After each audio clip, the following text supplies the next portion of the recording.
estamos aqui mais uma vez para mais um programa inédito, Rosilma Roldan e os Jovens Pensadores.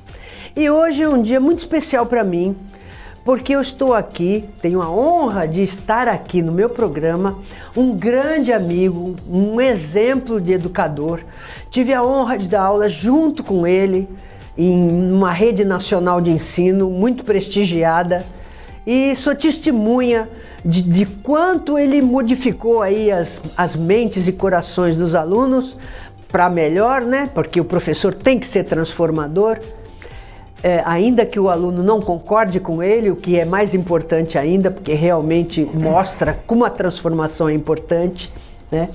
E fomos assim, demos aula durante muito tempo juntos, e hoje eu tenho a grata satisfação de trazer esse garoto, esse menino, porque é um idealista, é um jovem pensador, que é o professor Marco F., que vai nos falar sobre os desafios da educação. E nós vamos fazer 2 programas, 2 sábados seguidos. Hoje nós vamos falar um pouco sobre desafios da educação e no próximo programa nós vamos falar sobre direito e cidadania. Olha só que temas. E aí, professor? Rosilma, é um prazer estar aqui, né? A pandemia acabou afastando a gente das pessoas que a gente gosta. Verdade. Quando no começo do ano a gente retomou o contato e você me convidou, desde aquela época eu já estava ansioso para comparecer aqui ao programa, porque eu sou um telespectador do programa, né? Eu admiro o seu trabalho, né? A gente, como você disse, trabalhou junto um bom tempo e ao longo do programa a Rosilma vai contar aqui algumas histórias que ela me contou sobre situações em que a presença ou a atividade do professor, ela acabou ajudando os alunos, né? Exato. A gente vive, como você disse, uma crise gigantesca na educação, né? Mas eu devolvo a gentileza, você também é uma idealista, né? Eu acho que tem saída, né? Porque o que a gente ouve, principalmente dos professores, é que não tem mais jeito, né? Eu acho que tem, né? O jeito é cada um fazer um pouco a sua parte. Sabe, Marco, eu tenho algumas ideias, assim, que as pessoas se assustam um pouco.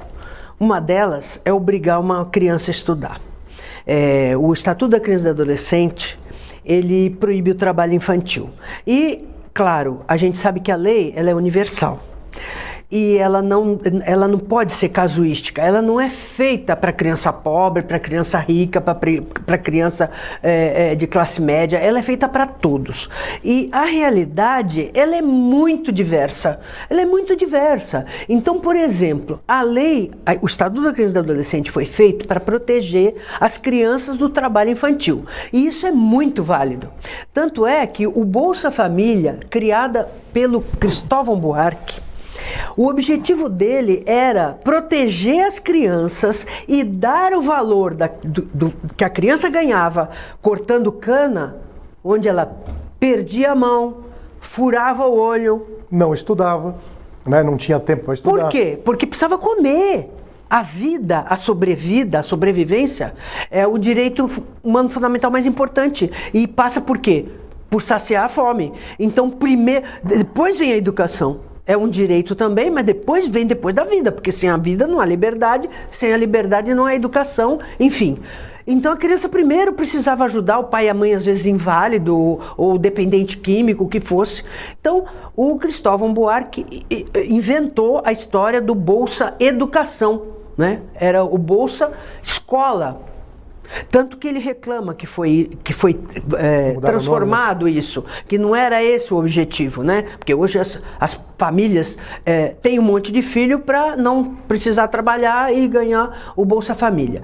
Então, assim, o problema não é o instituto, o problema é sempre o ser humano, que distorce as intenções.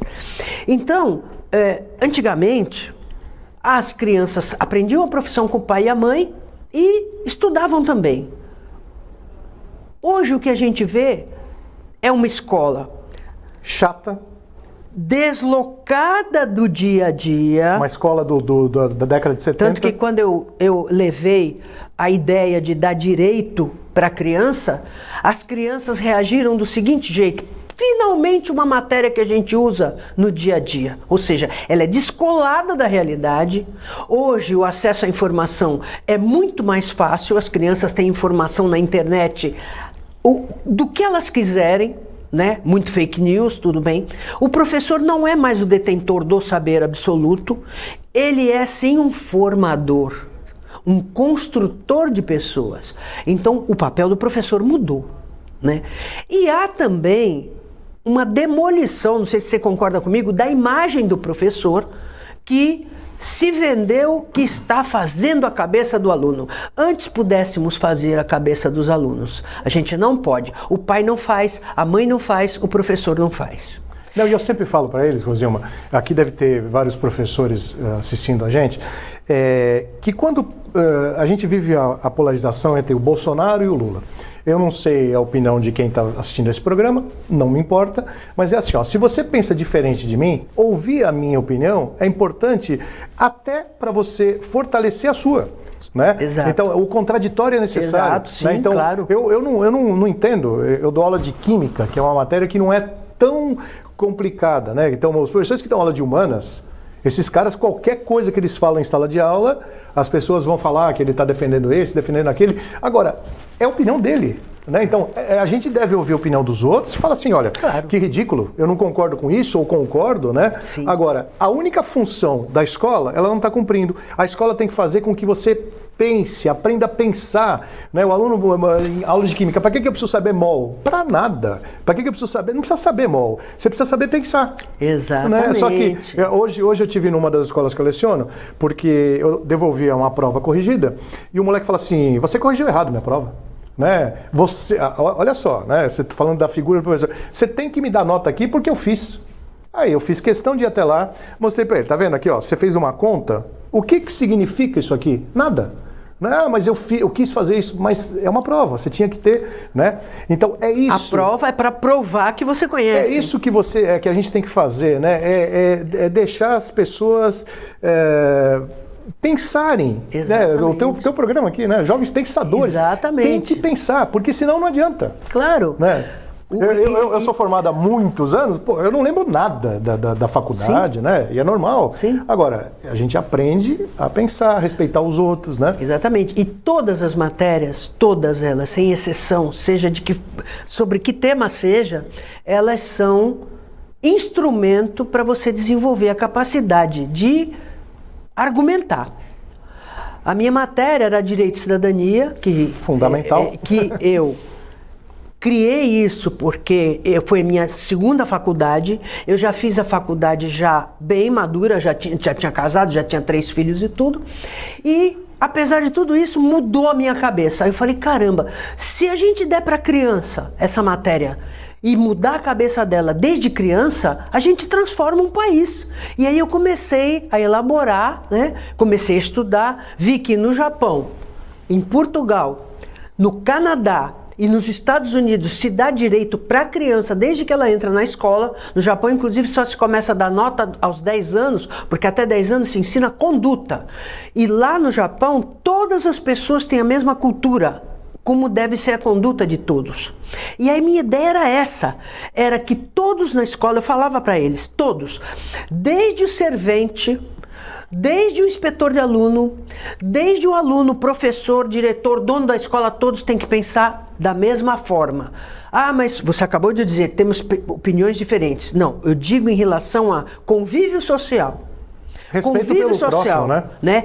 E aí eu sempre falo que a equação é uma sociedade saudável, ela se baseia na seguinte equação: obrigações conhecidas e cumpridas igual a direitos conhecidos e exercidos plenamente. Porque o brasileiro luta pelo direito que não tem e briga com todo mundo, e o direito que ele tem nem sabe que tem, nem sabe o caminho para obter esse direito.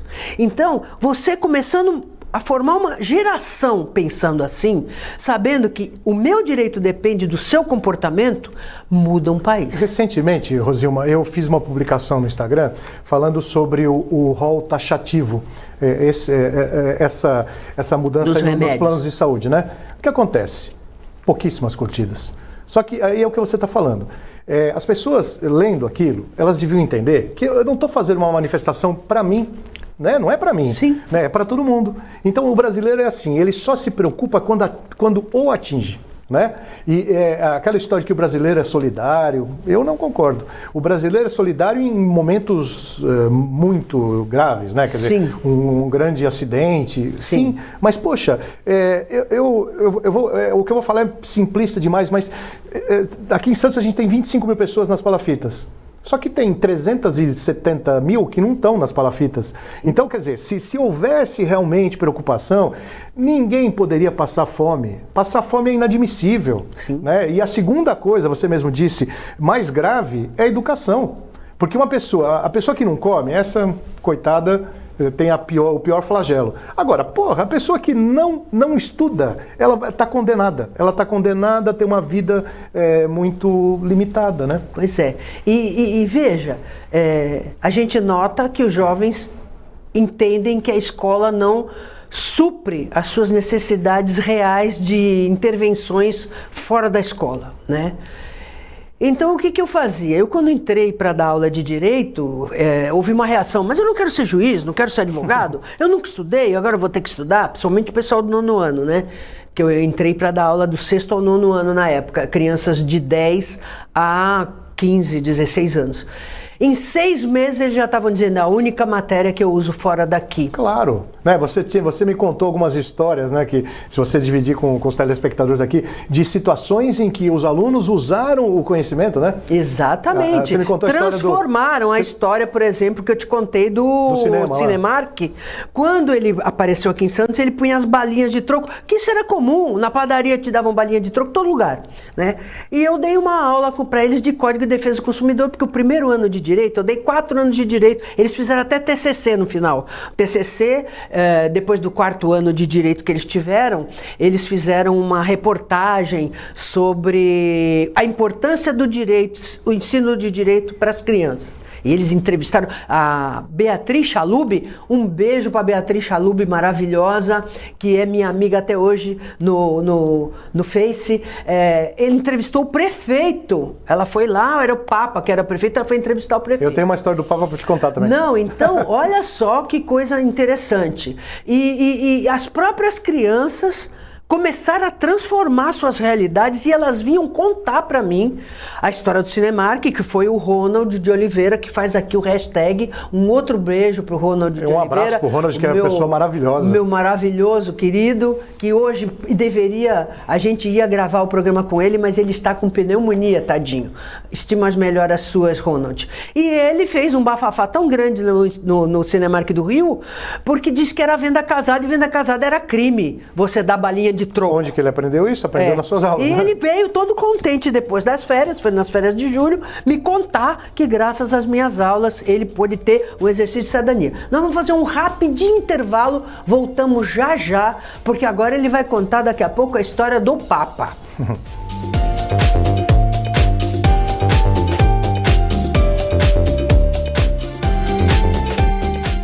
Pensando na facilidade e maior conforto para você, o aplicativo da TV Com oferece nossa programação ao vivo 24 horas em interação com nossas redes sociais. O app TV Com Play já está disponível no Play Store para sistema Android e no App Store para sistema iOS. TV Com, interagindo com você.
Acompanhe as nossas redes sociais através da nossa página do Facebook, facebook.com/tvcomsantos.oficial, no nosso Instagram, @tvcom.santos, no nosso canal oficial no YouTube, youtube.com/emissoratvcom, e no nosso Twitter, twitter.com/tvcomsantos. TVCom, interagindo com você.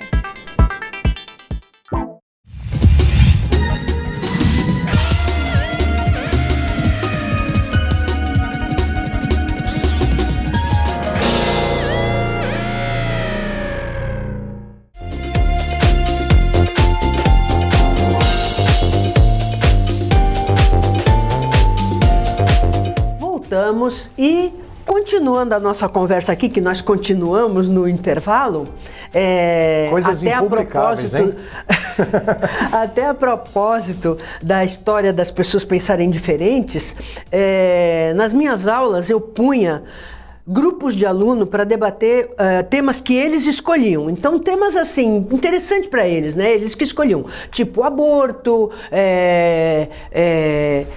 dependência química, enfim. E punha uma lista bem grande na lousa e eles davam sugestões e a gente escolhia e fazíamos júri. Mero júri. Um grupo de pessoas, de alunos, iam pesquisar argumentos contra. E um grupo de pessoas, argumentos a favor. Mas, professora, você me pôs no grupo contra, eu sou a favor. Não importa a sua opinião. Você vai passar por cima da sua opinião e vai pesquisar e vai tentar convencer o júri que você está correto. É a mesma coisa. Isso por quê? E aí o júri ficava prestando atenção e eles ficavam preocupados com nota. Mas e se a gente perder? Não importa. Importa o exercício de você olhar o outro lado. Por que ele pensa daquele jeito e não de outro?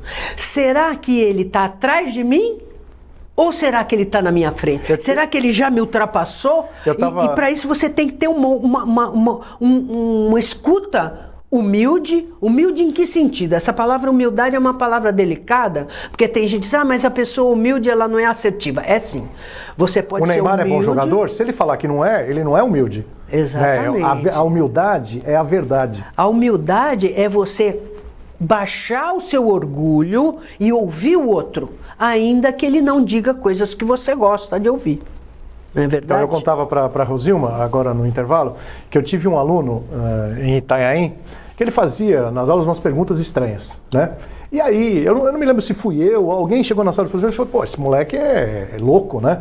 E aí um cara mais inteligente do que nós virou e falou assim, ou ele é louco, ou ele é mais inteligente que você.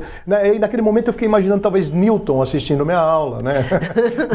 Exatamente, porque Lavoisier, os cérebros, inclusive quando eu fui dar aula, eu tinha me formado em letras há muito tempo, e você sabe que a criança ela muda todo dia. Aliás, ela muda várias vezes no dia. Então quem lida com criança e adolescente está sempre... você tem que estar sempre antenado, porque senão você não acompanha.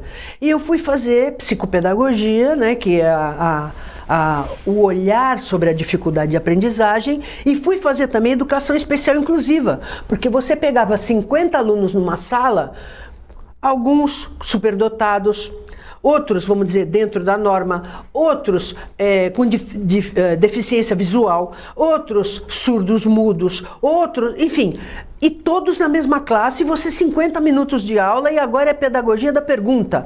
Você não pode falar, você tem que esperar a pergunta para poder ensinar. Então, eu achei aquilo uma loucura. Como abordar todos esses alunos sem um preparo? Então fui fazer os cursos, uma especialização em psicopedagogia, uma especialização em educação especial inclusiva. Melhor coisa que eu fiz.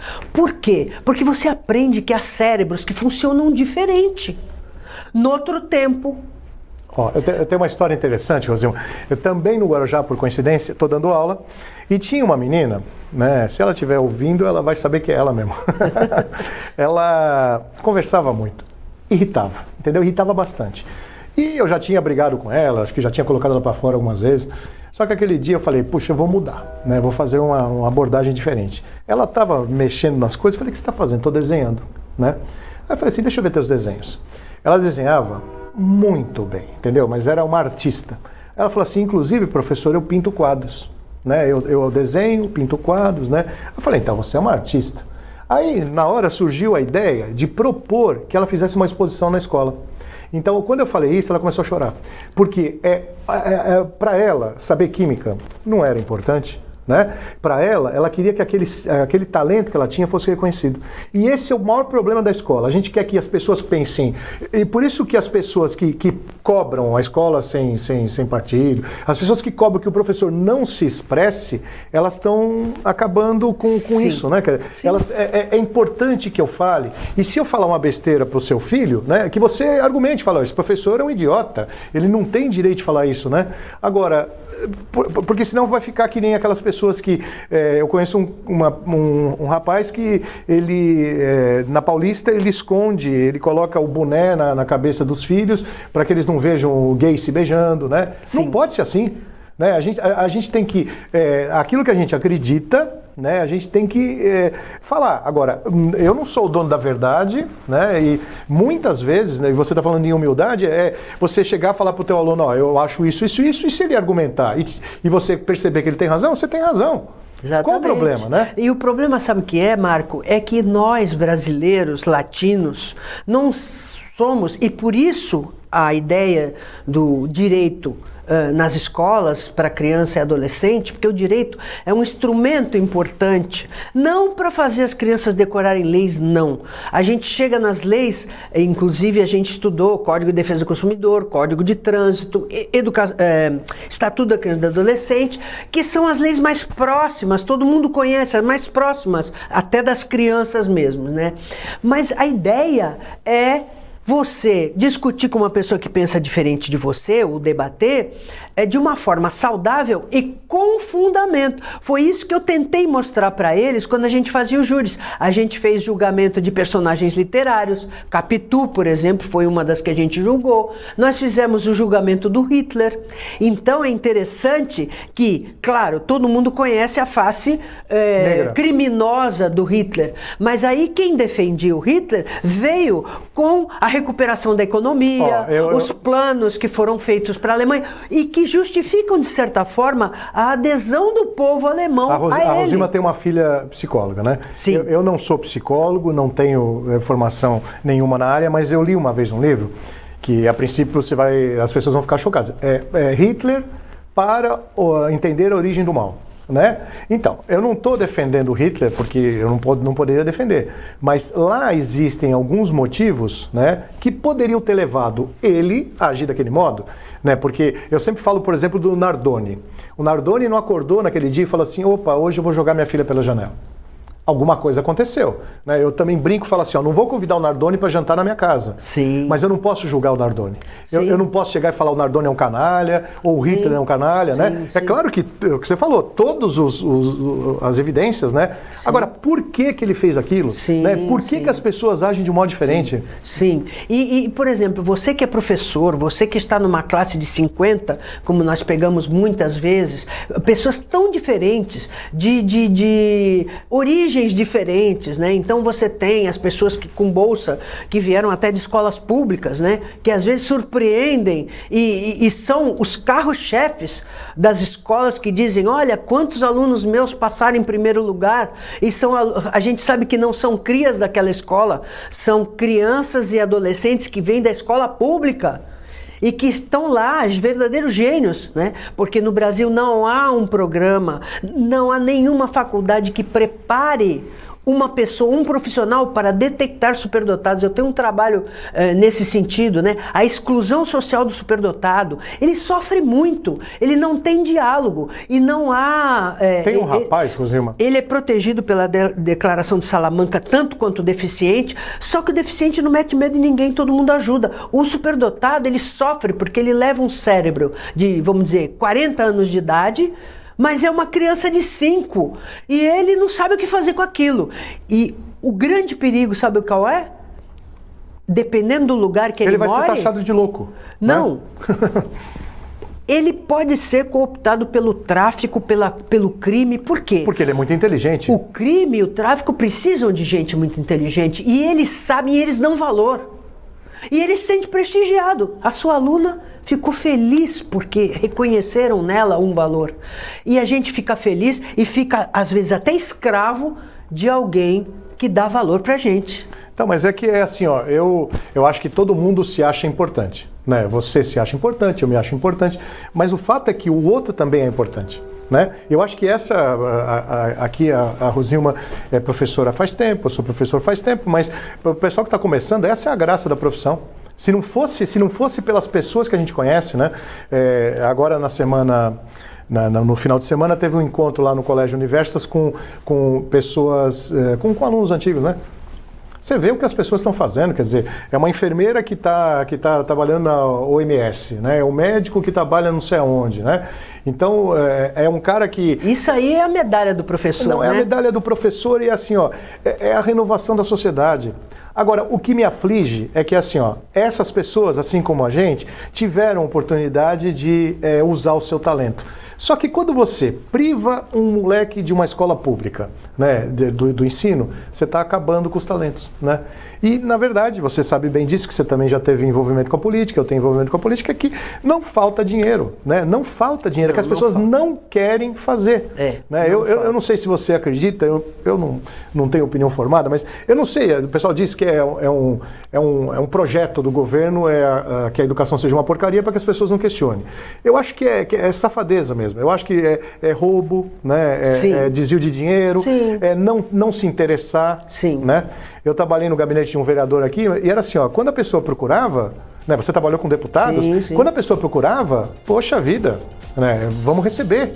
Porque aquela pessoa, ela tem que ser respeitada. Sim, né? E outra coisa, o político, ele é o representante daquela pessoa. Mas olha, vamos terminar o programa por aqui, mas nós vamos continuar sábado que vem e o tema do sábado que vem é Direito e Cidadania. Espero que você tenha gostado do programa de hoje.